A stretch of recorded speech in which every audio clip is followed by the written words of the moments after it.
Hello everyone, welcome back to subject venture. आज हम biology pedagogical science पर discuss करने जा रहे हैं, जिसमें कि हम लास्ट ईयर के क्वेश्चन पेपर से स्टार्ट करेंगे। इस क्वेश्चन पेपर में आप देख सकते हैं कि ये सितंबर प्रश्न आपको सॉल्व करने हैं। ज्यादा समय न लेते हुए बात करते हैं सीधे सीधे क्वेश्चंस के मतलब की या अर्थ की। तो मांसपेशियों के विकास, प्रयोग और शारीरिक क्रियाओं के समन्वय की योग्यता शैक्षिक उद्देश्यों के किस पक्ष से संबंधित है, यानी किस पक्ष पे अगर हम ध्यान दें कि किस तरीके का हम डेवलपमेंट करेंगे, तो कौन सी चीज है जो हमारे मन के मांसपेशियों के विकास पे काम करती है। क्या ये ज्ञानात्मक है? ज्ञानात्मक को हम कॉग्निटिव कहते हैं, इसलिए ये नहीं सही है। भावात्मक यानी इमोशनल, ये भी नहीं सही है। ये मनोचालक वर्ड साइकोमोटर कहलाता है and this one is related with हमारे जो हमारा डेवलपमेंट ऑफ द माइंड है। देन योजना के प्रकरण को छात्रों के समक्ष प्रस्तुत करने हेतु किसका प्रयोग किया जाता है?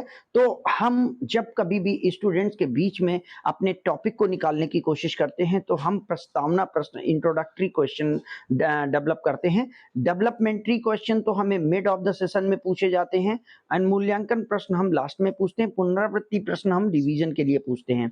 अगले क्वेश्चन को देखते हैं। भावात्मक उद्देश्यों के अंतर्गत उद्देश्य आते हैं। कौन से उद्देश्य हैं जो भावात्मक उद्देश्यों के अंतर्गत आते हैं? तो इनमें हमारी अब बौद्धिक योग्यताएं, क्षमता, कौशल से संबंधित बातें आती हैं क्या?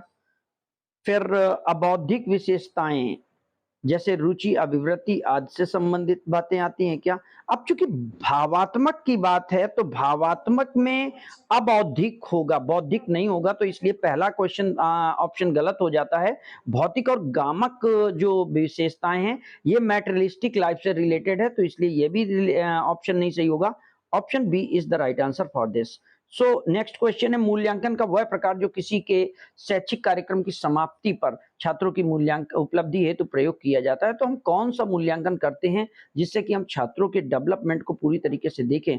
तो हम उस समय समेटिव एवेल्युएशन करते हैं, योगात्मक मूल्यांकन कहते हैं। क्योंकि कंस्ट्रक्टिव मूल्यांकन जो है ये तो लगातार होता रहता है, आंतरिक इंटरनल होता है और बाय आउटर होता है, लेकिन हम योगात्मक यानी एग्रीगेट मूल्यांकन करते हैं, जिससे हम इस बात को देखते हैं। पाठ्य योजना के प्रस्तावना प्रश्न संबंधित होते हैं। प्रस्तावना प्रश्न बेसिकली पूर्व ज्ञान से संबंधित होते हैं। जब हम पूर्व ज्ञान यानी बच्चों के प्रीवियस नॉलेज को जोड़ते हैं, इसलिए हमारा ऑप्शन ए सही हो जाएगा। सूक्ष्म शिक्षण का उपयोग किया जाता है, यानी सूक्ष्म शिक्षण का प्रयोग जो माइक्रो टीचिंग्स है, ये प्रशिक्षण संस्थाओं में प्रयोग किया जाता है, क्योंकि प्रशिक्षण संस्थाएं ही हमें ट्रेनिंग देती हैं और वहां पर ही हम इसको यूज करते हैं। बाकी जहां पर कक्षाएं वहां पर ओरिजिनल टीचिंग चलती है, इसलिए ऑप्शन डी हमारा राइट आंसर हो जाएगा। अगला है, सूक्ष्म शिक्षण प्रविधि का उपयोग किया जाता है किस बात के लिए? तो पाठ्य पुस्तक के चुनाव में बिल्कुल नहीं, ये तो गलत है। माइक्रो टीचिंग के उसमें नहीं है। शिक्षण कौशलों में ये बात सही हो सकती है, और कक्षागत समस्याओं के समाधान में ये भी नहीं। सूक्ष्म शिक्षण का मतलब इससे नहीं है, अनुसंधान का विषय है ये। और सहायक सामग्री के निर्माण में यहाँ पर भी इसको हम प्रयोग नहीं करते हैं। तो इस तरीके से शिक्षण कौशल के निर्माण में ही हम सूक्ष्म शिक्षण का प्रयोग करते हैं। क्रियात्मक अनुसंधान, फॉर्मेटिव रिसर्चेस जो हैं, वो समस्याओं का समाधान किया जाता है किस स्तर पर? राज्य स्तर पर, राष्ट्रीय स्तर पर, अंतर्राष्ट्रीय स्तर पर? नहीं, क्रियात्मक अनुसंधान लोकल लेवल पर होता है और ये स्थानीय स्तर पर इसका वो किया जाता है। शिक्षण की ब्रेन स्टॉर्मिंग विधि किसने तैयार की? ब्रेन स्टॉर्मिंग विधि जो कि बायोलॉजी का और साइंस का एक बहुत ही इंपॉर्टेंट पार्ट है, इसकी स्थापना की है ऑसबॉर्न ने, इसलिए इसे हम ऑसबॉर्न महोदय को टिक करेंगे। नेक्स्ट है, शिक्षण पद्धति आधारित है। किस बात पर शिक्षण पद्धति आधारित होती है, यानी हमारी शिक्षण पद्धति हमेशा किस बात पर आधारित होती है? तो शिक्षण पद्धति हमेशा पाठ्य वस्तु के बात सिलेक्ट की जाती है, तो पाठ्य वस्तु पर आधारित होती है। ये सारी की सारी चीजें इसमें गलत हो जाएंगी। अगला है, भारत में स्कूल स्तर पर पाठ्यचर्या का विभाजन और कार्य का विकास का काम कौन करता है? तो ये काम हमारा एनसीईआरटी करता है। ये क्वेश्चन दूसरे भी सब्जेक्ट्स में पूछा जाएगा। शैक्षिक उद्देश्यों के वर्गीकरण के प्रणेता कौन थे? कौन है जिन्होंने शैक्षिक उद्देश्यों का वर्गीकरण किया है? तो शैक्षिक उद्देश्यों का वर्गीकरण जो है वो ज्ञानात्मक उद्देश्य, भावात्मक और क्रियात्मक में ये बीएस ब्लूम महोदय के द्वारा किया गया है, इसलिए ऑप्शन ए सही होगा। राष्ट्रीय विज्ञान दिवस कब मनाया जाता है? बायोलॉजी का पेडागोजी का पेपर है, इसलिए बायोलॉजी से रिलेटेड जो क्वेश्चंस हैं वो आपके कंसर्न हो जाते हैं। तो राष्ट्रीय विज्ञान दिवस हम 28 फरवरी को मनाते हैं, इसलिए ऑप्शन सी सही हो जाएगा। निदानात्मक परीक्षण का मुख्य उद्देश्य क्या है? तो सुधार करना, वृद्धि करना, गति प्रदान करना, या इनमें से कोई नहीं। तो क्या चीज है? निदानात्मक परीक्षण में क्या चीज है, क्या चीज शुरुआत की जा सकती है? तो निदानात्मक परीक्षण का उद्देश्य है सुधार लाना। जो चीज बच्चे अब तक नहीं सीख पाए हैं उनको उस तरीके से आगे डेवलप करने का प्रयास करना निदानात्मक परीक्षण में आता है। निदानात्मक परीक्षण में प्रश्नों का चयन किया जाता है। किस तरीके के प्रश्न होते हैं जिनका हम निदानात्मक परीक्षण में चयन करते हैं? तो ऑप्शन बी, प्रकरण की विषय वस्तु से संबंधित समस्याओं और कठिनाइयों के लिए हम इसका प्रयोग करते हैं। अगला क्वेश्चन है, किसी भी परीक्षण की विश्वसनीयता और वैध जब तब तक नहीं हो सकती जब तक कि वो, यानी कोई भी परीक्षण तब तक लीगल और वैलिड नहीं हो सकता जब तक कि वो कैसा ना हो। तो क्या ऑप्शन आपको लग रहा है? यहाँ पर आप देखें, लचीला ना हो, व्यापक ना हो, वस्तुनिष्ठ ना हो या संक्षिप्त ना हो। तो अगर परीक्षण विश्वसनीय और वैध आप चाहते हैं तो उसकी वस्तुनिष्ठता चाहिए। क्योंकि बात क्या है कि वस्तुनिष्ठ में हम आउट ऑफ पूरे के पूरे चांसेस होते हैं। अगर आप जैसे कि आपका एग्जाम है, अगर आप इस एग्जाम में जितने पेपर करेंगे, क्वेश्चन करेंगे, उतने मार्क्स आ जाएंगे। लेकिन अगर आपका यही क्वेश्चन अगर निबंधात्मक होता प्रश्न और 75 नंबर के क्वेश्चन में आपको बुक रख के लिखने के लिए कहा जाए तो भी शायद 75 नंबर नहीं आएंगे। इसलिए वस्तुनिष्ठ वो होता है जिसमें कि हम 100% चीजें ला सकते हैं, इसलिए वो विश्वसनीय और वैध हो जाएगा। निम्नलिखित में कौन सा बिंदु जीव विज्ञान के अध्यापक की कार्यकुशलता के अंतर्गत नहीं रखा जाता? यानी जीव विज्ञान का जो टीचर है उसके लिए क्या चीज ना हो तो वो उसका काम चल जाएगा? स्वयं का ज्ञान, इसकी कोई आवश्यकता नहीं है। अच्छा प्रयोग करना, सामाजिक मामलों का ज्ञान, समर्पण। तो इस तरीके से अगर आप इस चीज को देखें तो यहाँ पर हमें ये बात समझ में आती है कि व्यक्ति को क्या चीजें नहीं होनी चाहिए। अगर उसे स्वयं का ज्ञान नहीं है तो फिर जीव विज्ञान वो नहीं पढ़ा सकता है, क्योंकि उसे मानवीय संरचना की आवश्यकता होनी चाहिए। और अच्छा प्रयोग करना, एक्सपेरिमेंटेशन बहुत जरूरी है साइंस में। समर्पण, डेडिकेशन भी जरूरी है, लेकिन सामाजिक मामलों बायोलॉजी से रिलेटेड नहीं है, इसलिए सामाजिक ज्ञान की बात नहीं आती है। पाठ्य निर्माण में सबसे पहला किसका निर्धारण किया जाता है? तो सबसे पहले पाठ्य योजना में हम उद्देश्यों का निर्धारण करते हैं, क्योंकि उद्देश्य जब तक हमारे डिसाइड नहीं होंगे तब तक हम बाकी चीजों का डिस्कस नहीं कर पाएंगे। ऑप्शन ए सही हो जाएगा। बी के पासी ने शिक्षण कौशलों की कितनी सूची प्रदान की है? एक जो शिक्षा मनोवैज्ञानिक हैं, इन्होंने बी के पासी जी, इन्होंने 13 शिक्षण कौशल बताए हैं, इसलिए ऑप्शन सी सही, डी सही हो जाएगा। शिक्षण, सूक्ष्म शिक्षण का जन्मदाता किसे माना जाता है? तो DW एलन, ये महोदय जो हैं वो सूक्ष्म शिक्षण के जन्मदाता के तौर पर जाने जाते हैं। दृष्टांत दे करके स्पष्ट करने के लिए गैर मौखिक दृष्टिकोण के तहत दृश्य सामग्री प्रस्तुत की जा सकती है। यानी अगर आप किसी चीज को बता रहे हैं और उस व्यक्ति को कुछ और चीजें भी आपको समझानी है एग्जाम्पल दे करके, तो क्या आप दिखा सकते हैं? कि आप उसे चित्र दिखा सकते हैं, मॉडल दिखा सकते हैं, मानचित्र दिखा सकते हैं, ये तीनों चीजें की जा सकती हैं, इसलिए ऑप्शन डी हमारा राइट आंसर हो जाएगा। अगले क्वेश्चन में देखते हैं, उद्दीपक परिवर्तन कौशल घटक है।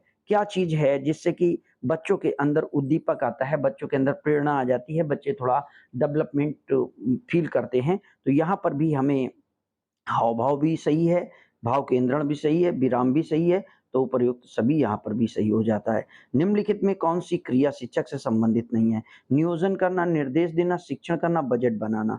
तो प्लानिंग करना, this one is important fact. निर्देश देना ये भी है, शिक्षण भी है, बजट बनाना संबंधित नहीं है, इसलिए ये हमारा राइट आंसर हो जाएगा ऑप्शन डी। अगले क्वेश्चन को देखें, परिकल्पना, जिसे हम हाइपोथिकेशन कहते हैं। हाइपोथिकेशन क्या हो सकती है? एक पूर्व कल्पना हो सकती है, अनुमान हो सकता है और एक सोच हो सकती है। ये तीनों की तीनों चीजें हाइपोथिकेशन के अंतर्गत आती हैं, तो इसलिए हाइपोथिकेशन भी हो सकता है, एक गैस भी हो सकता है, एक थिंकिंग भी हो सकती है, इसलिए ऑप्शन डी इसका राइट आंसर हो जाएगा। एनसीईआरटी पाठ्य योजना में चरण नहीं है। इनपुट, प्रक्रिया, उत्पाद और पृष्ठपोषण। मैंने पहले ही कहा है कि एनसीईआरटी उपागम जो है वो आईपीओ है, आईपीओ है, यानी इनपुट प्रोसेस आउटपुट है। तीन, इनपुट का मतलब अदा है, प्रक्रिया का मतलब प्रोसेस है, उत्पाद का मतलब आउटपुट है, पृष्ठपोषण इसका भाग नहीं है, इसलिए ऑप्शन डी हो जाएगा। इकाई योजना को सबसे पहले किसने परिभाषित किया? जो इकाई योजना है, यूनिट इकाई योजना, इसको परिभाषित करने वाले कौन है? तो मॉरिसन महोदय ने सबसे पहले इकाई योजना को परिभाषित किया, इसलिए ऑप्शन बी सही हो जाएगा। शिक्षण में विधि में करके सीखते हैं, कौन सी विधि है? तो प्रयोगशाला विधि ऐसी विधि है जिसमें बच्चे करके सीखते हैं, लर्निंग बाय डूइंग होता है। जब तथ्यात्मक ज्ञान देना होता है, व्याख्यान विधि में चूँकि लेक्चर मेथड है, ये टीचर सेंटर्ड है। विचार विमर्श ये डिस्कशन मेथड है, इसमें चर्चा होती है। प्रश्नोत्तर विधि में क्वेश्चन आंसर्स होते हैं। तो अगले क्वेश्चन की ओर बढ़ते हैं। जब तथ्यात्मक ज्ञान देना होता है और तथ्यों के आधार पर सामान्यीकरण करना होता है, तो कौन-सी विधि उपयुक्त है? तो जब बताइए, अगर हम किस तरीके की बात करें, जब कोई तथ्य हमें साबित करना है और उस तथ्य को साबित करने के बाद कोई नियम बनाना है, तो हमें पक्का डेमोंस्ट्रेशन मेथड की ओर जाना होगा, जहाँ पर हम करके दिखाएँगे लोगों को और अपनी बात कहेंगे। जब एक के बाद एक कई प्रयोग करने होते हैं, तो कैसी विधि होती है? तो ऑप्शन है कि वहाँ पर हमारे पास एक से एक प्रयोग, जब लगातार हम प्रयोगों पर आधारित हैं, तो हमें डेमोंस्ट्रेशन मेथड पर ही चलना होगा। अगले क्वेश्चन की ओर देख बढ़ते हैं। जब पाठ्यक्रम को एक निश्चित समय में पूरा करना हो, तो कौन-सी विधि उपयुक्त होगी? किस विधि से पाठ्यक्रम जल्दी पूरा हो जाएगा या पाठ्यक्रम को जल्दी कैसे पूरा किया जा सकता है? व्याख्यान विधि से, यानी हम टाइम न लेते हुए अपने स्पीड से कार्यक्रम को चलाते रहें, टीचिंग चलाते रहें, पाठ्यक्रम पूरा हो जाएगा। सूक्ष्म शिक्षण का स्तर नहीं है, ज्ञान प्राप्त करना, कौशल स्तर प्राप्त करना, स्थानांतरण स्तर और स्थिरीकरण स्तर। तो सूक्ष्म शिक्षण में क्या नहीं होता? स्तरीकरण स्तर नहीं होता है, इसलिए ऑप्शन डी सही हो जाएगा। आशु-रचित उपकरणों का सामाजिक महत्व इस तथ्य में निहित है कि वे कैसे हों? तो आशु-रचित का मतलब है बहुत जल्दी बनाए गए, वे श्रम और गरिमा के प्रति भावना का विकसित करते हैं, इसलिए वे इनमें तथ्य निहित है। ऑप्शन ए ही सही हो जाएगा, क्योंकि वो समाज के साथ उपयोगी हैं। अब यहाँ पर सारी चीज़ें ठीक हैं, लेकिन हमारा जो सबसे महत्वपूर्ण तथ्य है, वो ये है कि वो लेबर को बहुत वैल्यू देते हैं। आशुकरण उपकरण वे हैं जो स्वयं से बनाए जाते हैं, प्रकृति द्वारा निर्मित होते हैं, बेकार की वस्तुओं से बनाए जाते हैं। तो आशु उपकरण जो हैं, वो जो कबाड़ से जुगाड़, बेकार की वस्तुओं से बनाए जाते हैं, उनको कहते हैं, यानी बाय प्रोडक्ट से बनाए हुए जो उपकरण हैं, उनको कहते हैं। पाठ्यक्रम शब्द की उत्पत्ति क्यूरेरे से हुई है, ये एक लैटिन भाषा का शब्द है, बहुत बार पूछा जा चुका है। पाठ्यक्रम का उपागम विश्वास करता है कि वह कक्षा एक कक्षा विषय एक कक्षा से शुरू होना चाहिए और कक्षा में ही समाप्त नहीं होना चाहिए, बल्कि कठिनाई स्तर के अनुसार अगले कक्षा में भी जारी रखना चाहिए। तो जहाँ पर हमारा जो स्तर है, वो वर्तमान से आगे की ओर जाता है, वहाँ पर हम संकेंद्रीय विधि का निर्माण करते हैं और संकेंद्रीय विधि फ़ॉलो कर रहे होते हैं, जिसमें कि हम कोर्स को अपनी लेवल के हिसाब से बाँटते रहते हैं। पाठ्यक्रम चयन का केंद्र बिंदु लोकतांत्रिक दृष्टिकोण में क्या है? तो लोकतांत्रिक दृष्टिकोण अगर हम अपनाते हुए पाठ्यक्रम को डिसाइड करते हैं, तो ऑब्वियस है हमारे पाठ्यक्रम का दृष्टिकोण हमारा छात्र है, उसके हिसाब से पाठ्यक्रम का चयन होना चाहिए। ब्लूम के वर्गीकरण में संज्ञानात्मक पक्ष से संबंधित गतिविधियों में अनुवाद आता है। अगर बच्चा ट्रांसलेशन करना सीखता है, बच्चा किसी चीज़ का ट्रांसलेशन कर रहा है, तो उसे निश्चित तौर पर उस तथ्य की समझ आ गई है, बोध हो गया है, इसलिए ऑप्शन बी सही हो जाएगा। शैक्षिक उद्देश्य लेखन में की तकनीकों में मेगर ने किस बात को वर्गीकरण का आधार माना है? तो मेगर महोदय ने जो शैक्षिक लेखन उद्देश्यों में तकनीकों का डेवलपमेंट किया है, उसमें भी उन्होंने ब्लूम टैक्सोनॉमी को ही बेस बनाया है। क्रियात्मक पक्ष के शिक्षण उद्देश्यों में उच्चतम वर्ग है। यानी जब हम क्रियात्मक पक्ष के शिक्षण उद्देश्यों का वर्गीकरण करते हैं, तो सबसे ऊपर हमारा कौन-सा कौशल आता है? तो सबसे ऊपर आने वाले कौशल में हमारा क्रियात्मक वर्ग में आदत निर्माण आता है, इसलिए ऑप्शन डी सही हो जाएगा। बच्चे की क्रियात्मक क्षमता से संबंधित उद्देश्यों को विकसित करने का काम किसने किया? यानी बच्चे को लर्निंग बाय डूइंग करके अच्छे से सिखाने का काम सिम्पसन महोदय ने किया है, ऑप्शन डी सही हो जाएगा। 41 क्वेश्चन शिक्षण उद्देश्यों को व्यवहारिक दृष्टि से लिखने का उपागम नहीं है। किस उपागम में हम शिक्षण उद्देश्यों को व्यवहारिक दृष्टि में नहीं लिखते हैं, यानी वहाँ पर इम्प्लाइड तौर पर ये चलता है। तो ये रॉबर्ट मेगर के उपागम में है, चूँकि ब्लूम की बैकअप है। रॉबर्ट मिलर ने भी ऐसे फॉलो किया हुआ है। आरसीई उपागम इनपुट आउटपुट प्रोसेस पर डिपेंड है। जेएस मिल का उपागम ऐसा है जो कि ये कहता है कि शिक्षण उद्देश्यों को नोट करने की आवश्यकता नहीं है। निम्नलिखित में अभिरंजक का चुनाव कीजिए। कौन सी चीज़ है जो अभिरंजक है? अभिरंजक जो है वो बायोलॉजी वाले लोग थोड़ा समझते होंगे। यहाँ पर इस चीज़ को कहते हैं जो चीज़ शायद किसी के साथ क्रिया करती है। तो ऐसे में ये जो ऑप्शन हैं, यहाँ पर आप इन सभी में, चूँकि सेफ्रोनीन, एओसिन, मेथिओनिन, ब्लू, ये सभी के सभी अभिरंजक हैं, इसलिए ऑप्शन डी हमारा सही हो जाएगा। निम्नलिखित में जीवों के स्थिरीकरण में लाया जाने वाला घोल है, किस घोल में जीवों का स्थिरीकरण किया जाता है जिसमें उनको सुरक्षित रखा जा सके, तो ये फार्मेलिन होता है। फार्मेलिन के घोल में जीवों को रखा जा सकता है। शैक्षिक उद्देश्यों को कितने उसमें बांटा गया है, तो शैक्षिक उद्देश्यों को अगर आप देखें तो शैक्षिक उद्देश्यों को 3 भागों में बांटा गया है। और उसके बाद जब किसी समस्या का निराकरण करने के लिए क्रमबद्ध प्रक्रिया का प्रयोग किया जाता है तो कौन-सी विधि प्रयोग करते हैं? यानी जब हम किसी चीज़ की डेवलपमेंट की बात करें तो उसमें जब क्रमबद्ध नॉलेज आएगा, तो जहाँ कहीं भी हमारा सिस्टमैटिक नॉलेज है वो वैज्ञानिक विधि है, साइंटिफिक मेथड है। प्रोजेक्ट विधि का प्रतिपादन डब्ल्यू.एच. किलपैट्रिक ने किया है, बताने की बात नहीं, बहुत बार आप जानते हैं।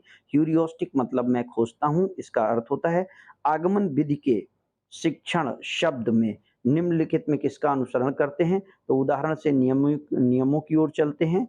आगमन विधि याद रखिएगा, इंडक्टिव मेथड है ये, डिडक्टिव मेथड नहीं है। तो इसमें हम नियम उदाहरण से नियमीकरण की ओर चलते हैं, नियमीकरण से उदाहरण की ओर डिडक्टिव में आते हैं, तो इसलिए हमारा ऑप्शन ए सही हो जाएगा।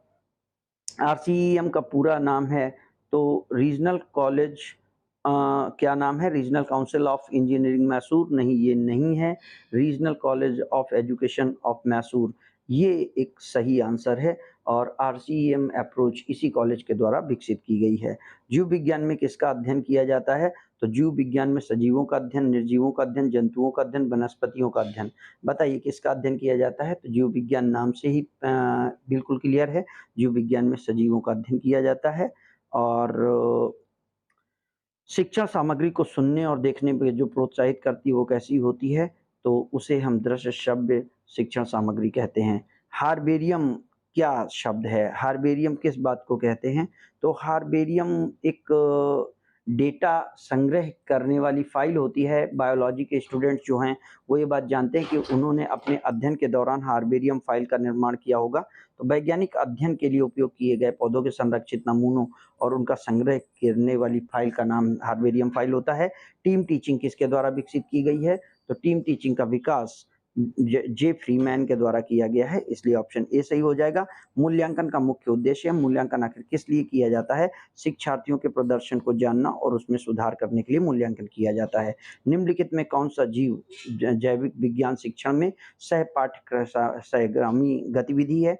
यानी कौन-सी विज्ञान शिक्षण में पाठ्य सहगामी गतिविधि है? तो इसमें हम अगर आप देखें तो गतिविधियों में केवल यहाँ पर कोई दूसरी गतिविधि ही नहीं दी है, भ्रमण दिया है, टूरिज़्म दिया है, इसी को हम टिक करेंगे। यदि कक्षा के 6 के विद्यार्थी को मानव नेत्र पढ़ाने के लिए पाठ्य योजना निर्मित की जानी है, तो किस विधि के तहत वो सबसे अच्छे तरीके से पढ़ाया जा सकता है? तो अगर आप दिए गए ऑप्शंस को देखें, तो उनमें से अच्छा गृह कार्य तैयार करके, नहीं ये तो बर्डन क्रिएट करेगा। कक्षा में अच्छे नोट्स देना, रटने की विधि पे ध्यान देगा। परस्पर संवाद और गतिविधियों का प्रयोग हाँ, किया जा सकता है, लेकिन अगर मानव नेत्र के मॉडल का उपयोग करते हुए समझाया जाएगा, तो बच्चा आसानी से समझ लेगा, ऑप्शन डी सही हो जाएगा। विज्ञान के शिक्षण के लिए ह्यूरिस्टिक विधि की खोज किसने की? एच.ई. आर्मस्ट्रांग ने ह्यूरिस्टिक मेथड की खोज की है। शिक्षण में से बाल केंद्रित विधि नहीं है, कौन-सी विधि? बाल केंद्रित विधि नहीं है, तो व्याख्यान विधि टीचर केंद्रित है, प्रोजेक्ट विधि बाल केंद्रित है, प्रदर्शन विधि बाल केंद्रित है, प्रयोगशाला विधि बाल केंद्रित है, इसलिए ऑप्शन ए सही हो जाएगा। कौन-सा कथन सही नहीं है? लक्ष्य शैक्षिक कार्यक्रमों के निदर्श हैं, ये बात सही है या नहीं है? लक्ष्य सिर्फ स्कूल और कार्यक्रमों से प्राप्त नहीं किए जा सकते हैं। लक्ष्य विद्यालयी गतिविधि से प्राप्त किए उद्देश्य विद्यालयी गतिविधि से प्राप्त किए जा सकते हैं। लक्ष्य और उद्देश्य समान हैं। मूलतः हम इस बात को ही गलत मानेंगे क्योंकि लक्ष्य और उद्देश्य एक नहीं होते, ये अलग-अलग होते हैं। तो इसलिए ऑप्शन डी सही हो जाएगा। विद्यालय में सह पाठ्यक्रमी गतिविधियों का आयोजन करना क्यों आवश्यक है? जिससे कि बच्चों को अच्छे तरीके से बच्चों का समग्र विकास हो सके, ऑलराउंड डेवलपमेंट हो सके, ऑप्शन बी सही हो जाएगा। पाठ्य योजना में सामान्यतया पाठ्य योजना कितनी देर के लिए तैयार की जाती है? तो सामान्यतः पाठ्य योजना 36 मिनट के लिए तैयार की जानी चाहिए और यहाँ पर ऑप्शन लास्ट 30 मिनट का है, तो इसे ही हम टिक करेंगे। हर्बर्ट द्वारा प्रतिपादित 4 पदों में ये नहीं था। क्या चीज़ हर्बर्ट महोदय की जो प्रतिपादन विधि है उसमें नहीं था? तो स्पष्टता वहाँ पर था, संबंध है, व्यवस्था है, सामान्यीकरण वहाँ नहीं था, इसलिए ये ऑप्शन सही हो जाएगा। निम्नलिखित में कौन सी खोजपूर्ण प्रश्न कौशल घटक है? किस चीज़ से हमें खोजपूर्ण प्रश्न देखने होते हैं? तो यहाँ पर हम संकेत देना, विस्तृत जानकारी करना, प्रश्नों को पुनः प्रेषित करना, ये सभी सही हैं, इसलिए ऑप्शन डी सही हो जाएगा। विज्ञान प्रयोगशाला की माप क्या होनी चाहिए? यानी विज्ञान प्रयोगशाला बनाने के लिए हमें कितना बड़ा कमरा चाहिए होगा? तो अगर हम सही ढंग पर देखें तो 45 बाई 25 का लैब विज्ञान प्रयोगशाला के लिए आवश्यक है।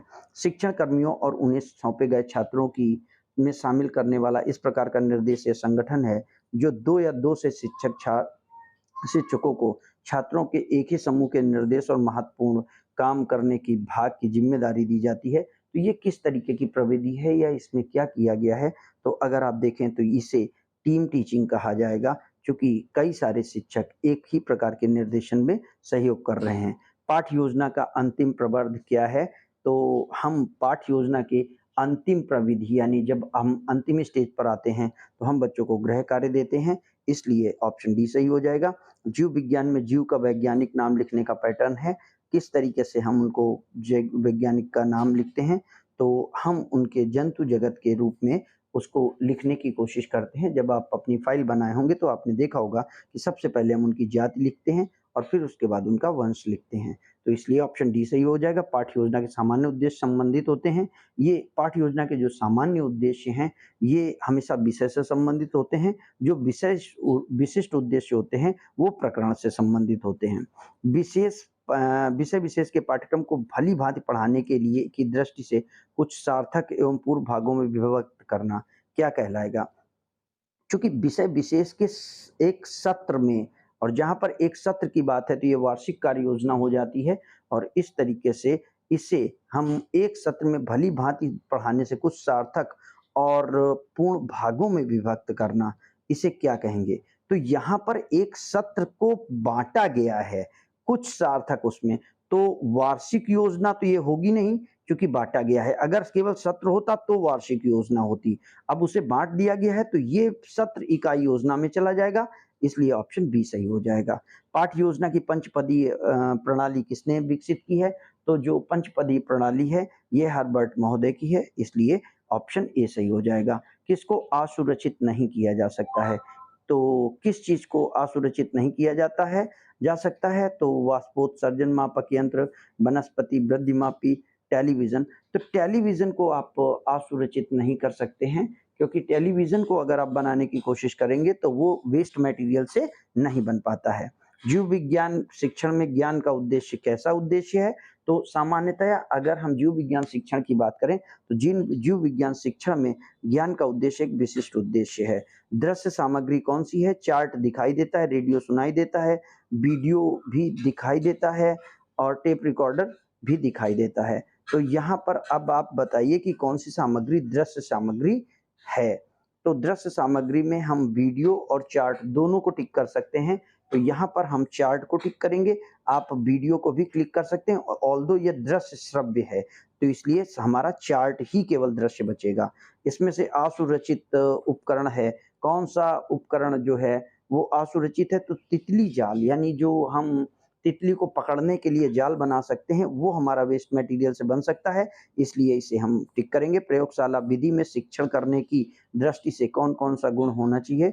तो शिक्षण करने के लिए नियमित विधि होनी चाहिए, अधिक समय लेने वाला ये चीज़ नहीं होनी चाहिए, निम्न कक्षाओं में उत्पत्ति और मितव्ययी होना चाहिए। तो अगर आप प्रयोगशाला के लेवल को देखते हैं, तो करके सीखने के इस सिद्धांत पर आधारित शिक्षण होना चाहिए।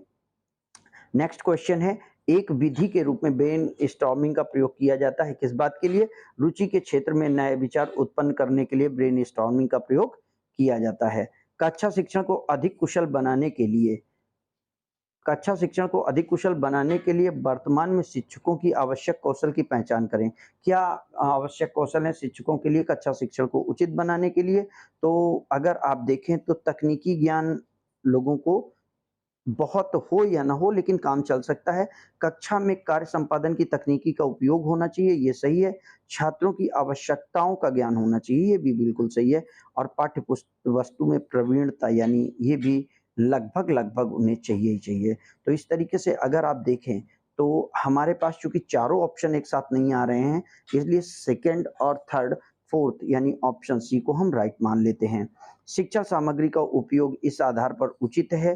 क्यों? क्योंकि यहाँ पर ये कक्षा में अनुशासनहीनता की समस्याओं को कम कर सकता है, कक्षा में ध्यान आकर्षित करवा सकता है, कक्षा में परिणामों के अनुकूल जा सकता है, सीखने के कार्य में छात्रों की भागीदारी हो सकती है। तो मेरे हिसाब से जो सीखने के परिणामों का अनुकूलन है, ये सबसे सही क्वेश्चन आंसर होगा, क्योंकि अगर हम उसको शिक्षण सामग्री का उपयोग करेंगे तो बच्चों का ज्ञान स्थायी होगा और उनकी उपलब्धि स्तर और अच्छी होगी। मूक क्या चीज है? तो जहां पर मैसिव ऑनलाइन हमारे प्लेटफॉर्म्स हैं जिनमें कि हम ऑनलाइन अपने आप को सीख सकते हैं, तो सामूहिक भागीदारी के लिए जो ओपन क्लासरूम हैं, जो प्रोजेक्शंस हैं, उनको हम मूक के तौर पर जानते हैं। अगले क्वेश्चन को देखें, निम्नलिखित में कौन सा परस्पर संवादात्मक और छात्र केंद्रित है? किस वाले कार्य में, किस तरीके के परीक्षण में आप छात्र अपने आप को कंप्लीट कर सकता है, किस तरीके के काम में छात्र परस्पर केंद्रित रहेगा और आपसी विचार विमर्श करके चीजों को बताने की कोशिश करेगा। तो समूह चर्चा ऐसी चीज रहेगी जिसमें छात्र एक दूसरे से संबंधित होकर परिचर्चा करेगा। निम्नलिखित में कौन सा शोध स्टीफन कोरे से संबंधित है? तो स्टीफन कोरे महोदय ने जो शिक्षण के संबंध में शोध दिए हैं, उनमें से क्रियात्मक अनुसंधान का व्यवहार, जो क्रियात्मक अनुसंधान का शोध है, वो प्रोफेसर स्टीफन कोरे से संबंधित है। सीबीसीएस क्या है? तो सीबीसीएस जो है, ये चॉइस बेस्ड क्रेडिट सिस्टम होता है, जिसे कि छात्र अध्ययन के लिए तैयार किया गया है। तो इसमें हम शिक्षण घंटों की संख्या को डिसाइड करते हैं। ओईआर क्या है? ऑनलाइन लर्निंग एजुकेशनल रिसोर्स है। ये ओपन एजुकेशनल रिसोर्स है। OER platform open educational platform होता है। निम्नलिखित में कौन सी इकाई योजना का पार्ट नहीं है? तो कौन सी चीज इकाई योजना का पार्ट नहीं है? जहां पर लाभ नहीं है, तो अब आपको बड़े ध्यान से सारी चीजों को देखना होगा, जिससे कि आप सही शब्द का चुनाव कर सकें। शिक्षकों को समय और संसाधनों को व्यवस्थित करने में मदद करता है, ये बिल्कुल सही है, ये होता है। पाठ्यक्रम को व्यवस्थित, अनुक्रिया और श्रेणीबद्ध बिल्कुल करता है। पाठ्यक्रम को विभिन्न पहलुओं संतुलन ढूंढने में जोर देता है, ये भी करता है। छात्रों के शिक्षण अधिगम को प्रबंधित करने में सहायक है, नहीं। ये चीज इकाई योजना में संबंध नहीं रखती है, इसलिए इसी को हम टिक करेंगे। ऑप्शन डी हमारा यहाँ पे राइट आंसर हो जाएगा। सीबीसीएस का मतलब है तो चॉइस बेस्ड क्रेडिट सिस्टम या स्कीम, तो ये ऑप्शन बी इसका राइट आंसर हो जाएगा। आरसीईएम उपागम ने ब्लूम के संश्लेषण, विश्लेषण और मूल्यांकन को समन्वित करके किस लक्ष्य का निर्धारण किया है? तो आरसीईएम ने जो ब्लूम महोदय हैं, उनके संश्लेषण, विश्लेषण और मूल्यांकन को समेटते हुए उन्होंने सृजनात्मकता का नाम दे दिया है। विशिष्ट कार्यक्रम जिसके अनुदेशन और प्रशिक्षण के प्रभाव में दक्षता को नापने के लिए बनाया गया है, उसे क्या कहा जाता है? तो जो हमारा विशिष्ट अनुदेशन या प्रशिक्षण है, मूल्यांकन है, वो उपलब्धि परीक्षण कहलाएगा, क्योंकि वो बच्चों की दक्षता को नापता है। पानी में रहने वाले जीवों को जीवित रखने, सुरक्षित रखने के लिए हम किसका प्रयोग करते हैं? तो पानी में अगर जीवित रहने वाले जीव हैं, तो आप जानते हैं कि हम अपने घरों में अगर पानी में रहने वाली मछलियां या कछुए पालना चाहते हैं, तो हम उन्हें एक्वेरियम का प्रयोग करते हैं, जिससे कि वो उसमें रह सकें। निम्नलिखित में चक्रात्मक अध्ययन किस चीज में किया जाता है? तो चक्रात्मक अध्ययन का मतलब हम परस्पर किसी चीज का बार बार अनुभव करके उसके तहत प्रभावात्मक कार्य करते हैं, तो ये काम क्रियात्मक अनुसंधान में किए जाते हैं। नील पत्र का उपयोग किया जाता है। नील पत्र क्या है? किस बात के लिए इसका प्रयोग किया जाता है? परीक्षण में सुधार में आधार के रूप में, शिक्षणों के कौशल के विकास के हेतु, विद्यालय की व्यवस्थाओं को सुदृढ़ करने हेतु, या पाठ्यक्रम सहगामी क्रियाओं के आयोजन हेतु। तो जो नील पत्र हैं, उनका उपयोग परीक्षण के निर्माण में आधार पत्र के रूप में किया जाता है। नील पत्र को हम ब्लूप्रिंट कहते हैं, इनको हम ब्लूप्रिंट कहते हैं। और इनके आधार पर ही हमारा पाठ्यक्रम निर्माण किया जाता है। शैक्षिक और सह-शैक्षिक पहलुओं को वर्गीकृत किया जा सकता है, यानी अगर हम पहलुओं को देखें तो इनको हम सीसीई में, जहाँ पर कॉन्टिन्यूअस कॉम्प्रिहेंसिव इवैल्यूएशन करते हैं, वहाँ पर इन्हें वर्गीकृत कर सकते हैं। विज्ञान में संरचनात्मक मूल्यांकन क्यों आवश्यक है? कंस्ट्रक्टिव इवैल्यूएशन क्यों ज़रूरी है? जिससे कि हम बच्चों में निदानात्मक क्षमता का डेवलपमेंट कर सकें, लगातार हम उनकी समस्याओं को समझ सकें और उन्हें बेहतर बना सकें। सूक्ष्म शिक्षण में भारतीय मॉडल में लिया जाने वाला कुल समय है 36 मिनट को हम भारतीय मॉडल के हिसाब से जानते हैं। भारतीय निम्नलिखित में किस कौशल में पूर्व ज्ञान का परीक्षण होता है? तो हम जो बच्चों से प्रस्तावना कौशल करते हैं, प्रस्तावना कौशल जब पूछते हैं तो वहाँ पे बच्चों के पूर्व ज्ञान का हम टेस्ट ले रहे होते हैं। नेक्स्ट क्वेश्चन है, कक्षाओं में छात्रों द्वारा पूछने की अनुमति दी जानी चाहिए, यानी बच्चों को पूछने के लिए प्रोत्साहित किया जाना चाहिए, ये अच्छी बात है।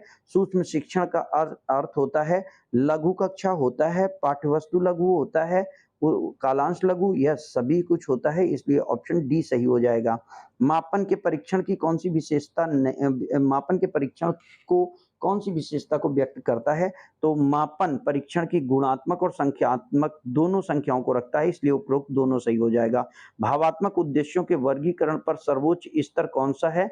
तो अगर भावात्मक उद्देश्यों के सर्वोच्च स्तर की बात करें तो भावात्मक उद्देश्यों में हम चारित्रिक निर्माण को सर्वोच्च प्राथमिकता देते हैं। कौन सी विशेषता है जो ये बताती है कि कोई किया गया परीक्षण उद्देश्यों को किस सीमा तक पूरा करता है, यानी कोई परीक्षण हमारे उद्देश्यों को कितना पूरा करता है, इस बात को समझने के लिए हमें परीक्षण की वैधता को देखना होगा कि वो वास्तव में कितना लीगल है। जीव विज्ञान के कौन हमारे जीव विज्ञान के जनक हैं? तो जीव विज्ञान के जनक के तौर पर हम अरस्तू को जानते हैं, इसलिए ऑप्शन डी सही हो जाएगा। Thank you friends, thank you for watching the video. अगर वीडियो हेल्पफुल लगा हो अपने दोस्तों तक शेयर करें, हमारे साथ बने रहें। हम कोशिश करेंगे कि आपकी बायोलॉजी से संबंधित पेडागोजी को और अच्छे कंटेंट के साथ पूरा करा सकें। Thank you.